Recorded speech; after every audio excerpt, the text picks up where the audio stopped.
Most people think life changes with big decisions, like starting a gym, quitting bad habits, or trying to become disciplined overnight. But I learned something different. After struggling for months with my own habits, I used to think I just needed motivation, but nothing really worked. And then I read Atomic Habits by James Clear, and it completely changed how I approach small changes in life. So, in this video, today I'm going to break down this book not just as a summary but practical steps that I personally applied to build better habits in my own life. So by the end of this video, you will see how tiny 1% changes can compound into massive results. So let's dive into it. Welcome to So first of all, I'm going to break down this video into 6 parts. Number one, the power of tiny changes, the habit loop, that is the cue, craving, response, and reward, making habits attractive and satisfying.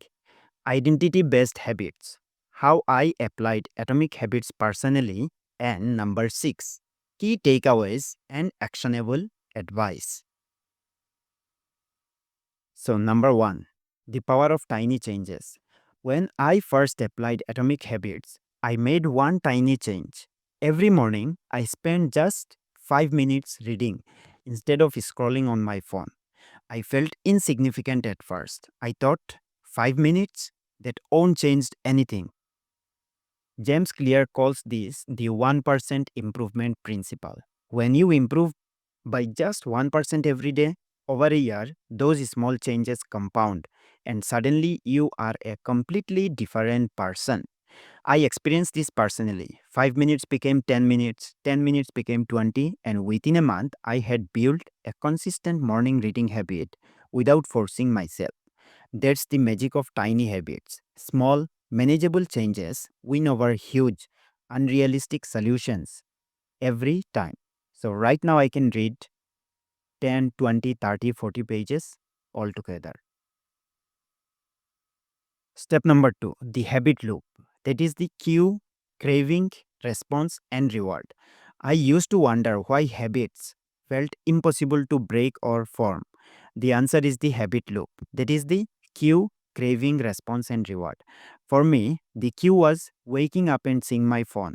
The craving, entertainment or distraction. The response, mindlessly scrolling. And the reward, the instant gratification. Now, once I understood this, I changed my environment to make good habits easier and bad habits harder. For example, I started keeping my phone in another room at night. My cue to scroll was gone, and I started my morning with reading instead. It wasn't just discipline, it was designing my environment so I could succeed without relying on willpower. Step number three, making habits attractive and satisfying. Another lesson I applied, that is, making habits attractive and satisfying. I used to hate exercise, so I paired it with something I enjoyed. Listening to my favorite podcast while walking. Suddenly, my walks became something I looked forward to. Atomic Habits teaches us humans repeat what is rewarded. So, the more satisfying a habit feels, the more likely it is to stick. I applied this to reading too. I created a mini reward system. After finishing a chapter, I treated myself to my favorite coffee. Simple but effective.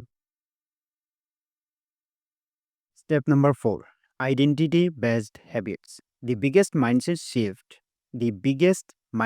shift for me came from thinking about habits as part of my identity, not just actions. Instead of saying, I want to read more, I said, I am a reader.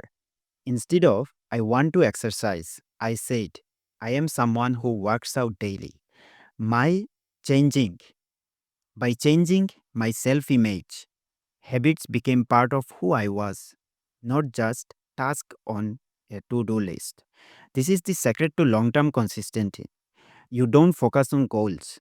You focus on becoming the type of person who naturally achieves them. Step number 5, how I applied atomic habits personally. This is the most important steps. Here's how I implemented everything in my life. Morning reading habit, 5 minutes to 20 minutes daily. Phone out of bedroom. Remove distraction cues. Exercise with podcast. Make habits attractive. Identity statements. I am a person who grows every day. The result. Now, over months, as I was doing all this, my productivity improved. I read more consistently and I felt more in control of my routines. It wasn't just motivation that made it happen, it was tiny, consistent changes compounded over time. Step number 6, that is the key ways that you can take from this video. If you take one thing from this video, let it be this: big transformations don't require massive action. Tiny habits, repeated daily, change your life quietly but powerfully. Design your environment, make habits attractive, focus on identity, not just goals. I have applied this in my life, and honestly, it works. And if I can do it, so you can too. If you found this video helpful, hit that like button and subscribe to Mind Page for more practical book lessons and mindset tips. Comment below what's one tiny habit you are going to start today. Remember, life doesn't change with one big decision. It changes with small decisions repeated daily. Thanks for watching, and I'll see you in the next video. So keep learning, keep growing. Thanks for watching.